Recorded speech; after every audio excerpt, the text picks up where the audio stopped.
Hi everyone, I'm Dennis Goossen. I'm a CPA that takes care of international tax issues, especially Canadians spending winters in the US. So if you're a Canadian snowbird who spends winters in the US, this form, IRS Form 8840, is critical to help you avoid being taxed as a US resident. In this video, I'll explain who needs to file Form 8840, how it works, and what happens if you miss it. So let's make sure your sunshine doesn't come with a tax surprise. What is IRS Form 8840? IRS Form 8840 is the closer connection exception statement. It tells the IRS, even though I spend a lot of time in the US, my main home is in Canada. Filing it can prevent you from being taxed like an American resident. It's especially important for snowbirds who meet something called the substantial presence test. That test looks at how many days you've been in the US over the past 3 years, not just this year. If you spend around 120 days in the US each year, you might meet that threshold without realizing it. And if you do, you could be considered a US tax resident unless you file Form 8840 to say otherwise. First of all, how does this substantial presence test work? Here's the formula from the IRS. All the days you're in the US this year, a third of the days you were in the US last year, and a sixth of the days that you were in the US the year before. So if that total is 183 days or more and at least 31 days in the US this year, you meet the test. That's why if you're consistently a snowbird about 4 months a year, you're going to cross that line and have a substantial presence in the US. There are 3 criteria to qualify for the exception for filing this form. Here's the exception. If you filed if you spent fewer than 183 days in the US in this year, you can file Form 8840. If your tax home is in Canada, your main residence, your ties, your life are based in Canada, and if you have a closer connection to Canada, your stronger ties, family, home, banking, healthcare, must all clearly be in Canada. If all of those 3 things you meet all of those 3 criteria, then you can file this Form 8840 to avoid filing U.S. tax. One other thing, if you've applied for a U.S. green card, you may not claim this exception. How to file Form 8840? The filing is simple, but it's very important. You have a deadline, a hard deadline of June 15 for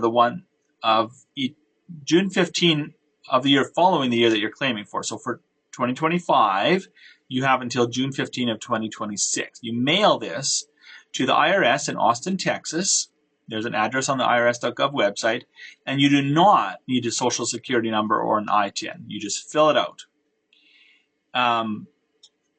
If you're a couple, each person has to file their own separate Form 8840. You can download this form from the irs.gov. You can complete it by hand. You can fill it out on the computer. What does this form ask for? Here's a quick run through of what you're going to need. Your name, your citizenship, and your passport details. The days that you were in the US over the past 3 years.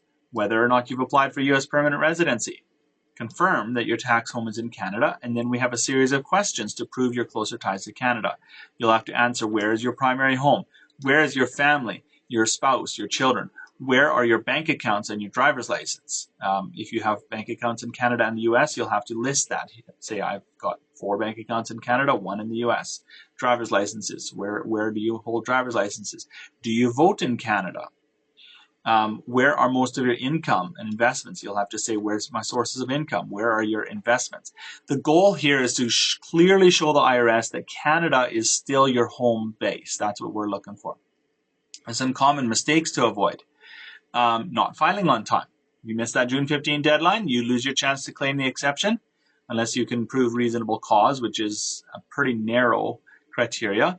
You ignore this 3-year substantial presence test. You think, well, I was under 183 days, I was under my 6 months, so I'm safe, but they forget that the IRS counts the prior years as well. If you're unable to prove clear ties to Canada, if you've sold your Canadian home, or you're not maintaining documentation. I've seen this crop up when people have sold their home and live out of an RV. It gets very hard to prove that you have clear ties in Canada. So always make sure you keep a primary address and you keep your healthcare coverage in Canada. A common mistake of filing just one form for a couple. Each spouse, both spouses must file individually and then assume that this covers everything. No. If you have any U.S. income, like rental income, you have a summer house down in Arizona and you're renting it out for the winter or putting it out for Airbnb, you will probably still need to file a U.S. tax return. Why does this form matter? If you fail to file the Form 8840, that means the IRS gets to treat you like a U.S. tax resident. That means you are filing a full U.S. tax return, a Form 1040. That means you're reporting your worldwide income to the IRS, including Canadian income. That means you might pay U.S. taxes on your Canadian pensions, your RIFs, your investments. That means you might lose treaty benefits between Canada and the USA. What you're doing, if you have to file, your only other escape is to file under the Canada-U.S. tax treaty, which is a much more complicated process. Form 8840 is much simpler. Just file it every year on time. You may not even need an expert to do this. So if you are a snowbird with strong ties to Canada, the IRS Form 8840 is your best friend. It helps you avoid being pulled into the U.S. tax system, and it only takes 10 to 15 minutes to complete. If you're spending less than 183 days in Canada, in the U.S. in a year, if you're maintaining a tax home in Canada, if you're showing your ties are clearly in Canada, then file that Form 8840 by June 15, and that's it. If you need help tracking your days, make sure you're doing this right. I've got tools and resources available on my website at www.goossen.cpa. Thanks for watching, safe travels, and happy smart tax planning.